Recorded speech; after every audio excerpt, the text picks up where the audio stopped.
దేవుని వాక్యముల నుండి కీర్తన సంఖ్య 8, సామ్ నంబర్ 8. కీర్తన సంఖ్య 8. ఈ కీర్తనను మనం ప్రారంభం నుండి ఫ్యాన్స్ ఆఫ్ చేస్తారా, ప్రారంభం నుంచి చివరి వరకు మనం చదువుకుందాం. ఈ వాక్య భాగంలో నుండి ఆరాధన కొరకై మనం కొన్ని పాటలను మనం ఏర్కొనే ప్రయత్నం చేద్దాం. కీర్తన సంఖ్య 8, సామ్ నంబర్ 8. యెహోవా, అందరం కలిసి చదువుకుందాం. యెహోవా మా ప్రభువా, ఆకాశములలో నీ మహిమను కనపరచువాడా, భూమి యందంతటా నీ నామము ఎంత ప్రభావం కలది. శత్రువులను పగతీర్చుకొని వారిని మాన్పివేయుటకై నీ విరోధులను బట్టి బాలుర యొక్కయు చంటి పిల్లల యొక్కయు స్తుతుల మూలమున నీవు ఒక దుర్గమును స్థాపించి ఉన్నావు. నీ చేతి పని అయిన నీ ఆకాశములను నీవు కలుగజేసిన చంద్ర నక్షత్రములను నేను చూడగా, నీవు మనుషుని జ్ఞాపకం చేసుకున్నటకు వాడేపాటివాడు, నీవు నరపుత్రుని దర్శించుటకు వాడేపాటివాడు. దేవుని కంటే వానిని కొంచెం తక్కువ వానిగా చేసి ఉన్నావు. మహిమా ప్రభావములతో వానికి కిరీటము ధరింపచేసి ఉన్నావు. నీ చేతి పనుల మీద వానికి అధికారం ఇచ్చి ఉన్నావు.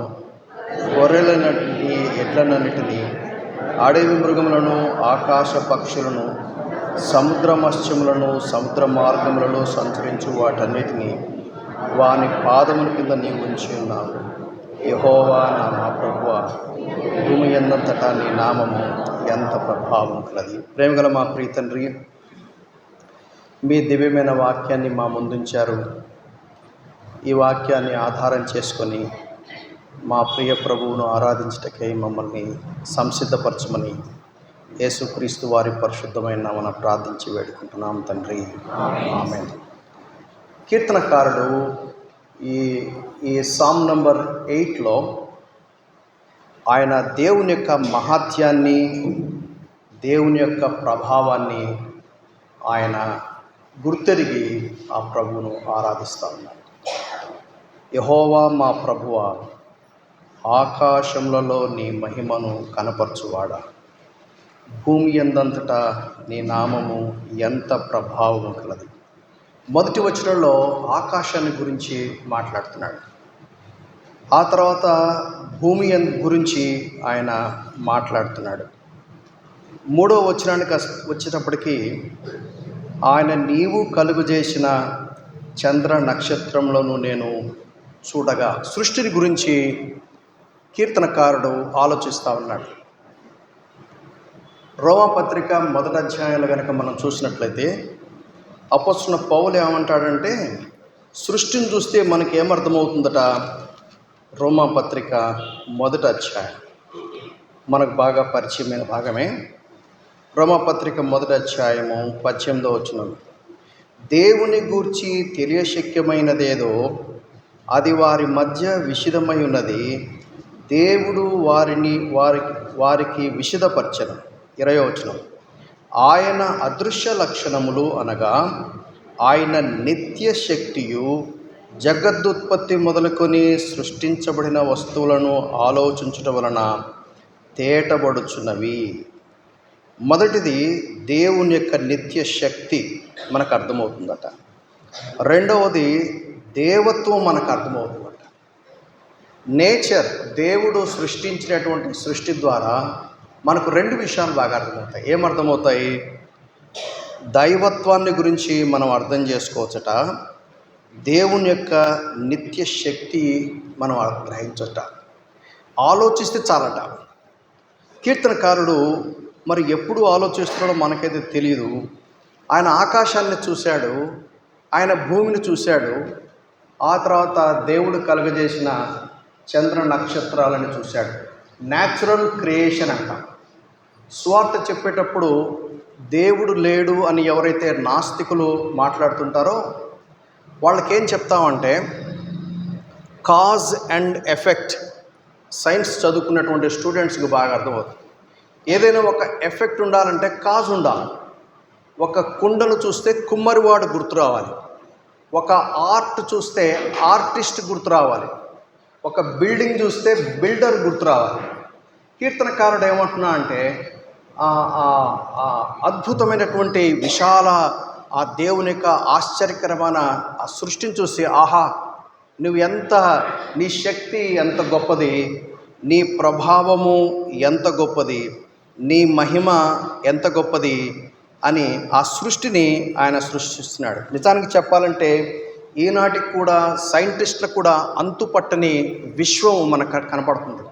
ద గెలాక్సీస్ కానివ్వండి. కానీ దేవుని వాక్యం ఏం చెప్తుందంటే దేవుడు నక్షత్రాలని పేరు పెట్టి పిలుస్తాట.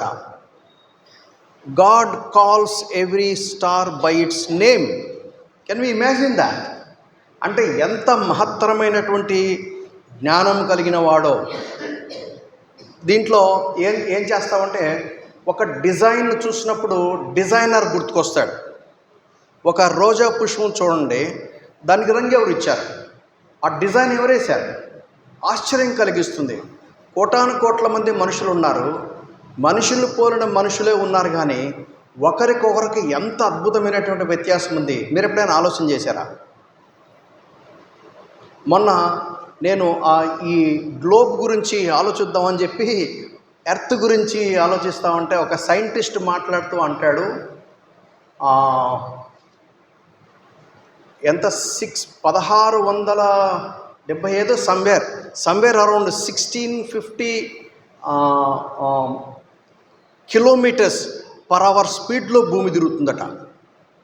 భూమి తిరగటం అంత అంటే మామూలుగా నిన్న మా వాల్ క్లాక్ ఆగిపోతే చిన్న బ్యాటరీ మార్చుదామని తీసి బ్యాటరీ మార్చి నాకు అది గుర్తుకొస్తుంది. ఒక చిన్న బ్యాటరీ ఒక క్లాక్ పనిచేయాలంటే ఇంత బ్యాటరీ కావాలి. ఈ భూమి తన చుట్టూ తాను తిరుగుతూ సూర్యుని చుట్టూ తిరుగుతుందని సైన్స్ అండ్ టెక్నాలజీ చెప్తోంది. అంత స్పీడ్గా తిరుగుతూ ఉంది. ఎవరో ఒక ఆయన ఒక వీడియో క్లిప్ కూడా పెట్టాడు, పైనుంచి కిందికి దూకాడు. మీరెవరో చూశారు? అది పైనుండి సరిగ్గా ఆయన దూకుతున్నప్పుడు భూమి యొక్క స్పీడ్ చూసినప్పుడు నా మైండ్ బాగ్లింగ్, అరే దేవుడు ఎంత గొప్ప దేవుడు కదా అని. ఎప్పుడైనా మీరు సెలవు పెట్టేసి సైట్ సీయింగ్కి వెళ్ళేసి అలా దేవుడు చేసిన క్రియేషన్ చూసినప్పుడు వావ్ గాడ్ అని అంటాం. That is worship. దేవుడు చేసినటువంటి ఆ సృష్టిని చూసినప్పుడు మహత్తరమైన 50,000 నర్వ్స్ ఇక్కడ టెర్మినేట్ చేస్తారంట. Can you imagine that? భూమి మీద ఎన్నో కెమెరాస్ ఉన్నాయి, కానీ మానవుని కన్నుని పోలింది ఇంకొకటి లేదట సైంటిస్టులు అంటారు. నేను ది సైన్స్ అండ్ టెక్నాలజీ గురించి మాట్లాడడానికి ఇక్కడ లేను. నేను ఎందుకున్నానంటే God is the creator of all creation. ఇంత అద్భుతమైనటువంటి సృష్టిని ఎవరి కోసం చేశాడో తెలుసా? నీకోసం, నా కోసమే, మన కోసం చేశాడా. ఆదాము అవ్వలను సృష్టించక మునుపు దేవుడు అంతా రెడీ చేసి ఏదైనా గార్డెన్ కూడా రెడీ చేసి కమాన్ యూ ఎంటర్ ఇన్ అన్నాడు. నాకు భలే ఆశ్చర్యం అనిపిస్తుంది. ఆదికాండం మొదటి 2 అధ్యాయాలు ఎన్నిసార్లు నేను చదువుకున్నానో. ప్రియమైన సహోదరి సహోదరుల, hour God is a creator. ఆయన సృష్టికర్త అయిన దేవుడు. అది మొదటిది, న్యాచురల్ క్రియేషన్ అని అంటాం. రెండోదేమో న్యాచురల్ రెవల్యూషన్ అంటాము. రెండవది సూపర్ న్యాచురల్ రెవల్యూషన్. ఏమిటా సూపర్ న్యాచురల్ రెవల్యూషన్? సృష్టికర్త సృష్టించేశాడు, అందులో 2 భాగాలు. ఆదికాండం 1వ అధ్యాయం 1వ వచనం నుండి 25వ వచనం వరకు కూడా ఈ జనరల్ క్రియేషన్ అంతా నోటి మాట ద్వారా క్రియేట్ చేశాడు. కానీ 26, 27, 28 అధ్యాయాలకు వచ్చేటప్పటికి ఆయన తన చేత్తో తయారు చేశాడు. నాకు ఎప్పుడు ఆశ్చర్యమే ఒక విషయం ఏంటంటే, నోటి మాట ద్వారా కలుగజేసిన సృష్టియే మానవ జ్ఞానానికి అందట్లేదు. అందుకనే కీర్తనకారుడు ఏమంటాడు తెలుసా? 3వ వచనం, నీ చేతి పని అయిన నీ ఆకాశములను నీవు కలుగజేసిన చంద్ర నక్షత్రము నేను చూడగా నీవు మనుషుని జ్ఞాపకం చేసుకున్నటకు వాడేపాటివాడు. మీరు ఎప్పుడైనా ఆలోచన చేశారా? నేను చాలాసార్లు ఈ కీర్తన మీద నేను వాక్యం చెప్పాను, కానీ ఈ మధ్యకాలంలో చదువుతుంటే నాకు ఒక కొత్తగా వాక్యంలోని దేవుని యొక్క ట్రూత్స్ నాకు అర్థమైంది. ఎందుకన్నా నా మాట? నిజానికి చెప్పాలంటే న్యాచురల్ క్రియేషన్ కంటే కూడా మానవుడు గొప్పవాడు కదా. దేవుని వాక్యం ఏం చెప్తుంది? దేవుడు తన పోలిక చొప్పున తన స్వరూపంలో నరుని చేశాడు కదా. ఈ సూర్యచంద్ర నక్షత్రాల కంటే మానవుడు చిన్నోడా? సూర్యచంద్ర నక్షత్రాల కంటే మానవుడు చిన్నవాడా? భూమి ఆకాశం కంటే మానవుడు తక్కువనా, లో వాల్యూవా? ఎందుకంటున్నాడు ఈ మాట? ఎప్పుడన్నా మీరు ఆలోచన చేశారా? Let me read it once again. మళ్ళీ చదవండి 3వ వచనం. నీ చేతి పని అయిన నీ ఆకాశములను నీవు కలుగజేసిన చంద్ర నక్షత్రములను నేను చూడగా నీవు మనుష్యుని జ్ఞాపకం చేసుకున్నటకు వాడేపాటి వాడు, నీవు నరపుత్రుని దర్శించుటకు వాడేపాటి వాడు. ఏంటి? ఎందుకు నువ్వు మా మానవుని దర్శించావు? నువ్వు ఎందుకు నువ్వు మానవుని గుర్తు చేసుకున్నావు అని ఎందుకన్నాడు ఆ మాట? నేను మరలా చెప్తున్నాను. దేవుడు, అందుకనే బైబిల్ ఒక మాట రాయబడింది, ఒకడు సర్వలోకం సంపాదించుకొని తన ప్రాణమును కోల్పోతే వానికేమీ. దాని అర్థం ఏంటి? What does it mean? ప్రపంచాన్నంతా తక్కడిలో ఒక పక్క పెడితే, తక్కడంటే తెలుసు కదా, బ్యాలెన్స్, ఒక పక్క పెడితే ఒక మానవుని యొక్క బరువు హోల్ వరల్డ్ కంటే బరువు ఎవరు ఎక్కువ? మానవుడు. ఎంచేత మానవుడు దేవుని పోలికలో చేయబడ్డాడు. సింహం దేవుని పోలికలో చేయబడలా, దేవదూతలు దేవుని పోలికలో చేయబడలా. Any creation, name it whatsoever it is, not made in the image of God, totally different. God is spirit, man is a spirit being. God is a person, man is a person. No other creation whatsoever. అంటప్పుడు ఎందుకు మానవుని జ్ఞాపకం చేసుకుంటూ వాడేపాటి వాడు అన్నాడు? అది అర్థం చేసుకోవాలంటే ఆదికాండం మరొకసారి మనం చూడాలి. దయచేసి చూడండి, ఆదికాండం 1వ అధ్యాయం. దేవుడు మానవుడి ఎలా కలిగినటువంటి గ్రాండ్ పర్పస్ అనేది చాలా ఆశ్చర్యంగా కలిగించేది. మానవుడి ఎడల దేవుడు కలిగినటువంటి ప్రణాళిక, దేవుని యొక్క ఉద్దేశము చాలా ఆశ్చర్యాన్ని మనకు కలుగజేస్తుంది. దయచేసి చూడండి, ఆదికాండం 1వ అధ్యాయము 26 నుంచి మనమందరం కలిసి చదువుకుందాం. నేను ఈ వాక్యాన్ని ఎక్కువగా మీకు ఎక్స్ప్లెయిన్ చేయట్లేదు, అది సెల్ఫ్ ఎక్స్ప్లెనేటరీ, అలా చదువుతూ ఉంటేనే మనకు బాగా అర్థమవుతుంది. అయితే అందులో ఉన్నటువంటి తాత్పర్యం మనకు అర్థం చేసుకునే ప్రయత్నాన్ని మనం చేద్దాం. దేవుడు మన స్వరూపమందు మన పోలిక చొప్పున నరులను చేయము. అక్కడ మన అంటే అర్థమైందంటే త్రిత్వం గురించినటువంటి అవగాహన. తండ్రి అయిన దేవుడు, కుమారుడైన దేవుడు, పరిశుద్ధాత్మ దేవుడు. రాయల్ వి కాదు. రాజులు మాట్లాడేటప్పుడు మనం అంటాం, ఆ మనం కాదు. ఇక్కడ మనము అంటే అర్థమైందంటే తండ్రి అయిన దేవుడు, కుమారుడైన దేవుడు, పరిశుద్ధాత్మ దేవుడు, వాళ్ళు ఒక కాన్ఫరెన్స్ పెట్టుకొని డిస్కస్ చేసుకుంటున్నట్టుగా ఇటువంటి ఆలోచన మనం ఇక్కడ కలిగి ఉండగలం. మన స్వరూపమందు మన పోలిక చొప్పున నరులను చేద్దాం. వాళ్ళు ఏం చేయాలి? చదవండి. వారు సముద్రపు చేపలను, ఆకాశ పక్షులను, పశువులను, సమస్త భూమిని, భూమి మీద ప్రాకు ప్రతి జంతువును ఏలుదురుగాక అన్నారు. ఒక నిమిషం ఆగండి. ఇప్పుడు మీరు ఆలోచన చేయండి. ఎవడు మానవుడు? Is a ruler, is a king, is a king of all creation. ఈ హోల్ క్రియేషన్కి కింగ్ అయినప్పుడు ఎందుకు నువ్వు మానవ జ్ఞాపకం చేసుకున్నావు? ఎందుకు వాడిని దర్శించావు? వాడు ఏపాటి వాడంటే ఏంటి? దాని అర్థం ఏంటి తెలుసా? 3వ అధ్యాయంలో దేవుడు వానికి ఇచ్చినటువంటి ప్రివిలేజెస్, ఆనర్, రూలర్షిప్, ఒక రాజుగా ఉండే ఆధిక్యతను వాడు కోల్పోయాడు. పాపం చేశాడు. పాపమును బట్టి వాడుకున్నటువంటి సమస్తం కోల్పోయి వాడు ఏ స్థితికి వచ్చాడంటే బానిసైపోయాడు. రాజుగా ఉండాల్సినోడు బానిసైపోయాడు. అందుకనే ఆ కింద ఏమంటాడు తెలుసా? నీవు కలుగజేసిన చంద్ర నక్షత్రంలో నేను చూడగా, 8వ అధ్యాయం 3వ వచనం, నీవు కలుగజేసిన చంద్ర నక్షత్రంలో నేను చూడగా నీవు మనుష్యుని జ్ఞాపకం చేసుకున్నట్టుకు వాడేపాటివాడు, నీవు నరపుత్రుని దర్శించుటకు వాడేపాటివాడు. ఈ మొదటి 2 వచనాలు ఏం చెప్తాయంటే దేవుణ్ణి స్తుతించండి, దేవుని ఆరాధించండి, దేవుని కీర్తించి ఆయనను పొగడండి అని మొదటి 2 వచనాలు చెప్తాయి. ఆ తర్వాత 3, 4 వచనాలు ఎందుకు దేవుణ్ణి కీర్తించాలి అని మొదటి కారణం చెప్తుంది. ఆ తర్వాత 5వ వచనం నుండి 8వ వచనం వరకు కూడా యాక్చువల్ రీజన్ చెప్తుంది. ఏం చెప్తుంది? 5వ వచనం చదవండి. 5 నుండి, దేవుని కంటే వానిని కొంచెం తక్కువ వానిగా చేసి ఉన్నావు, మహిమ ప్రభావములతో వానికి కిరీటము ధరింపజేసి ఉన్నావు, నీ చేతి పనుల మీద వానికి అధికారం ఇచ్చి ఉన్నావు. గొర్రెలన్నిటినీ, ఎడ్లనన్నిటినీ, అడవి మృగములను, ఆకాశ పక్షులను, సముద్ర వృక్షములను, సముద్ర మార్గములో సంచరించు వాటినన్నిటినీ వాని పాదముల కింద ఎప్పుడు ఉంచాడు? ఆదికాండం మొదటి 2 అధ్యాయాల్లో నిజానికి వాని పాదముల కింద పెట్టాడు. నిజానికి వానికి కిరీటం పెట్టాడు. వాడు నువ్వు రాజువు, నువ్వు పరిపాలించమన్నాడు. ఎప్పుడది? దేవుడు రాజుల రాజుగా అయ్యి దేవుడు మానవుడు కలిసి పరిపాలించడానికి సాధ్యమవుతుంది. ఎందుకంటే ఒక సృష్టి చేసినప్పుడు సృష్టిని చేసినాడు తెలుసుద్ది కదా ఎందుకు చేశాడో. అవునా? సృష్టిని ఎవరైతే చేస్తారో ఆ సృష్టికర్తకు తెలుస్తుంది ఎందుకు చేశాడో. ఆదాంకి ఎలా తెలుస్తుంది? అవ్వకి ఎలా తెలుస్తుంది? ఆదాం అవ్వలు ఏం చేయాలంటే దేవునితో కలిసి సహవాసం చేయాలి. దేవుడు ఆదాము అవ్వలు కలిసి పరిపాలించాలి. దేవుడు ఏమన్నా అంటే నేను రాజును, నేను రాజుల రాజును, నువ్వు రాజువు, మనం కలిసి పరిపాలిద్దాము అని అన్నాడు. అయితే ఆదాము అవ్వలు ఏం చేశారు?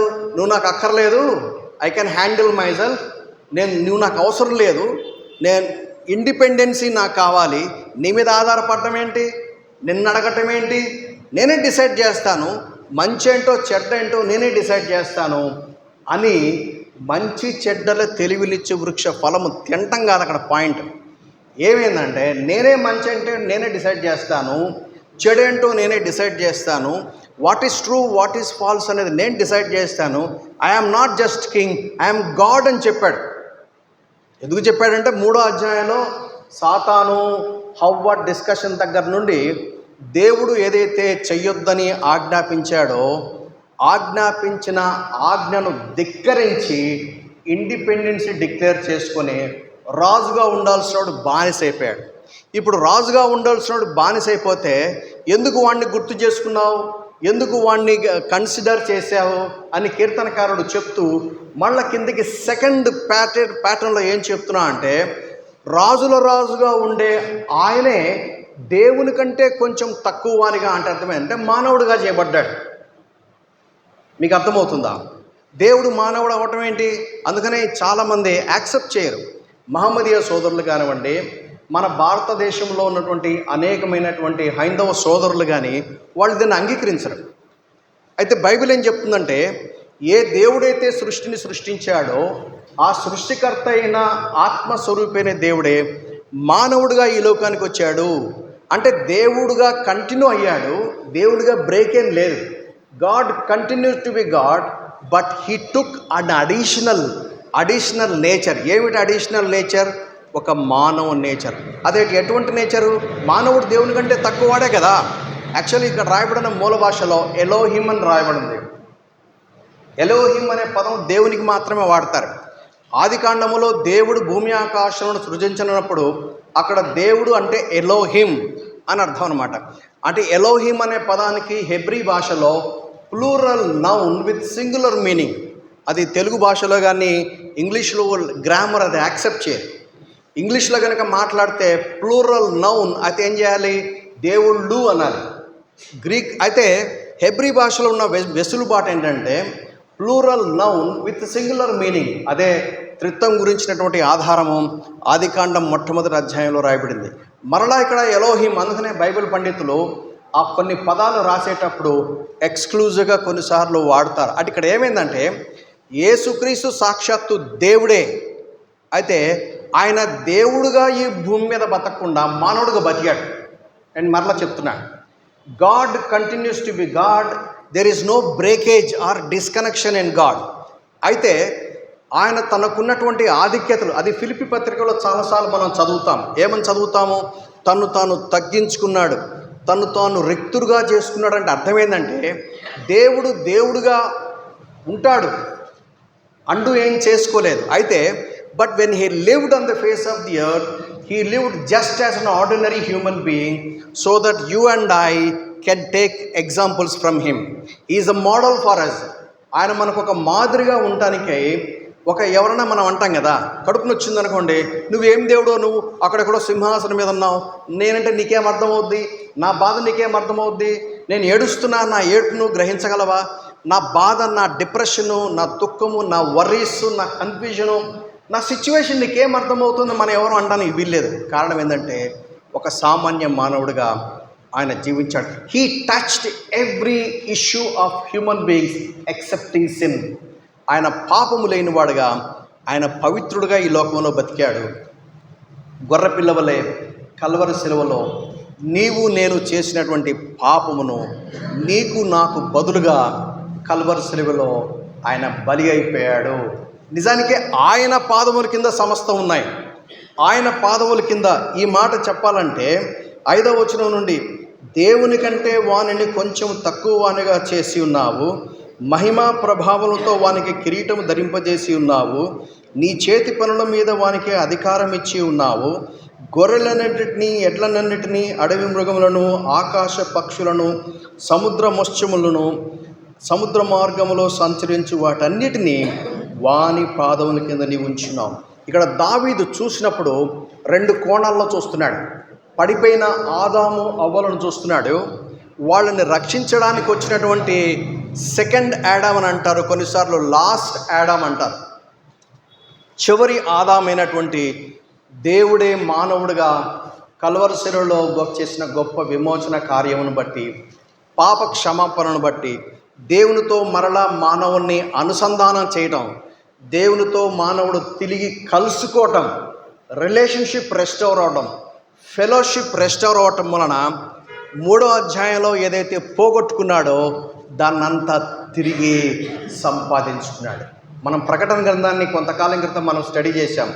మీకు గుర్తుందో లేదో, 4వ అధ్యాయంలో ఒక పత్రం ఉంది గాడ్ ద ఫాదర్ చేతిలో. దాన్ని ఎవరు విప్పుతారు అంటే ఎవరు లేరు. ఆకాశంలో కేక వినపడితే ఎవరు జవాబు ఇవ్వలేదు, భూమి మీద కేక వినపడితే ఎవరు జవాబు ఇవ్వలేదు, భూమి క్రింద 3 లెవెల్స్ ఉన్నటువంటి క్రియేచర్ ఎవరైనా కానీ మాట్లాడితే ఎవరు జవాబు ఇవ్వకుంటే అపోస్తలుడైన యోహాను ఏడవటం మొదలు పెడతాడు. అప్పుడు 24 పెద్దలలో ఒక ఆయన అంటాడు, నీవు ఏడవక్కర్లేదు, ఇదిగో యూదా గోత్రపు సింహము.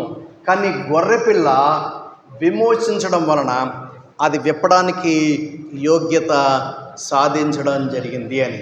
ఇప్పుడు దాన్ని బట్టి ఏమైందంటే ఆదాము అవ్వలు తిరిగి వాటిని సంపాదించుకోవడం జరిగింది అని మాట్లాడుతూ కీర్తనకారుడు ఏం చేశారంటే 9వ వచనం, యెహోవా మా ప్రభువా, భూమి అంతట నీ నామము ఎంత ప్రభావం కలదు.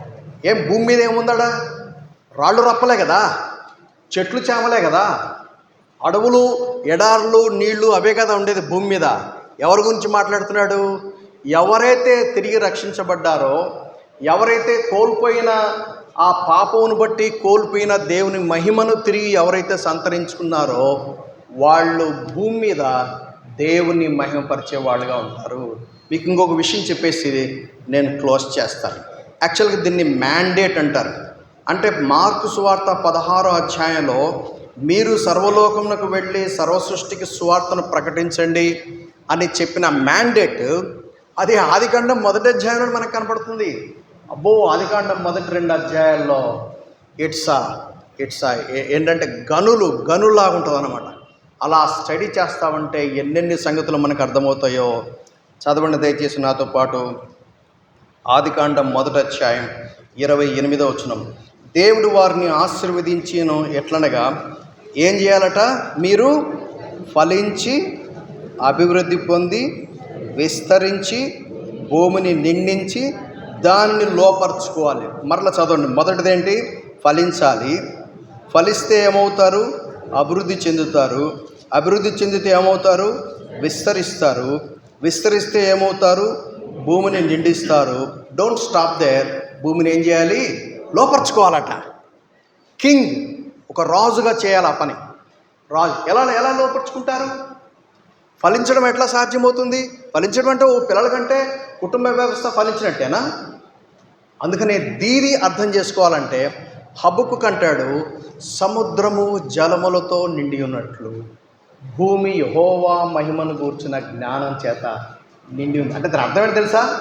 దేవుని పోలికతో చేయబడినటువంటి వ్యక్తుల చేత భూమి నిండినప్పుడు, మరలా చెప్తున్నాను, దేవుని పోలికలో చేయబడిన మనుషుల చేత భూమి నిండినప్పుడు భూమిలా చూస్తుంటే అంత దేవుని యొక్క మహిమ కనబడుతుంది. ప్రియమైన సహోదరి సహోదరులారా, ఎంతమందికి ఈ ట్రూత్ అర్థమైందో నాకు తెలియదు, కానీ ఇది కనుక అర్థమైతే ఈ ఉదయం ఏం చేస్తారంటే, ప్రభువా నన్ను దర్శించడానికి నేనే పాటివాడు. పాపమును బట్టి. అందుకనే ప్రియమైన సహోదరి సహోదరులారా, పాపం అంటే ఏంటో మీకు అర్థం అవ్వాలంటే సిలువ దగ్గరికి వెళ్ళాలి. సిలువ దగ్గరికి వెళ్తే పాపమును బట్టి సృష్టికర్త అయిన దేవుడు ఎంత క్రయం చెల్లించాడో గనక సిలువ ధ్యానాలు కనుక చేయగలిగితే గుండె బయలుపోతుంది. కీర్తనకారుడు అంటాడు, విరిగి నలిగిన హృదయము దేవునికి ఇష్టమైన ఏంటి? విరిగి నలిగిన హృదయం అంటే ఏంటి? What does it mean? Broken heart, broken spirit అంటే అర్థమైంది తెలుసా? పరిశుద్ధాత్మ దేవుడు వాక్యంలోని ట్రూత్స్ని మనకు తెలియపరుస్తున్నప్పుడు, కన్విక్షన్స్ కలిగినప్పుడు గిలగిల కొట్టుకుంటారు. అదే కదా దావీదు, నువ్వే అని అన్నాడు నాతాను వచ్చి దావీదును. 2 సమూయేలు 12వ అధ్యాయంలో దావీదు గిలగిల కొట్టుకున్నాడు. కీర్తన సంఖ్య 51 రాశాడు. ప్రేమైన సహోదరి సహోదరులారా, పరిశుద్ధాత్మ చేత దేవుని వాక్యం చేత ఒప్పించబడి పాప క్షమాపణ కలిగి ఉండి గొప్ప రక్షణ ఉచితంగా పొందుకొని పాపం బట్టి కోల్పోయి దేవుని ఉగ్రత కింద, దేవుని శాపం కింద నిత్యనాశనానికి గురైన మనల్ని ఎందుకు దేవుడు కన్సిడర్ చేయాలి? ఎందుకు దేవుడు జ్ఞాపకం చేసుకోవాలి? ఎందుకు దేవుడు దర్శించాలి? కానీ అది జరిగింది. అందుకనే మనం ఇక్కడ ఉన్నాం. ఈ ఉదయం మనం ఏం చేస్తామంటే, అయ్యా నేను ఎవరినయ్యా? నన్ను నువ్వు ఎందుకు కన్సిడర్ చేయాలి? నన్ను నువ్వు ఎందుకు దర్శించాలి? నువ్వు నన్ను దర్శించావయ్యా. దర్శించి ఏం చేసావు? మహిమా కిరీటం పెట్టావు, మరలా రాజు అన్నావు, మరలా రానన్నావు, మాతుని తీసుకొచ్చి పాదముల కింద పెట్టానన్నావు. We don't understand the love of God. ఏం చేయగలమండి? ఏం చేస్తే సరిపోతుందండి? ఒకటి మాత్రం మనం చేయగలము, సాగిలపడి you are worthy, you are worthy. నువ్వు నీ రక్తమిచ్చి మనల్ని కొనుక్కున్నావు, మమ్మల్ని విమోచించావు, అంతటితో వదిలేశాడా? He still working on us, he still working on us. ఆయన స్వరూపంలోనికి మనల్ని తీసుకొని రావడానికి దేవుడు అంచెలంచెలుగా పనిచేస్తూ ఉన్నాడు. ఏమి ఇస్తామండి? ఏమి ఇవ్వగలం? మన దగ్గర ఏముంది ఉండటానికి? ఏముంది మన దగ్గర ఉండటానికి? నథింగ్. రిక్త హస్తాలతో వద్దాము ఆయన పాదం దగ్గర సాగిలపడి, ఇదిగో ప్రభా నా లైఫ్. ఈ ఉదయం నోరు తెరిచి 4 మాటలు పలకడం మాత్రమే కాదు, I surrender. That is worship. Worship is something more than words. ఆరాధన కేవలం నోటి మాటలతో పలికే మాటల కంటే గొప్పది. It is surrendering life, submitting our selves. సంపూర్ణంగా మనల్ని మనము let your will be done, let your purpose be accomplished అని ప్రభు సన్నిధిలో సాగిలపడి ప్రియ ప్రభువును ఆత్మతో సత్యంతో ఆరాధన చేద్దాం. అలా చేయటానికి ప్రియ ప్రభువు మనకు సహాయము చేయనుగాక. ఆమేన్ చెప్పండి. ఆమేన్.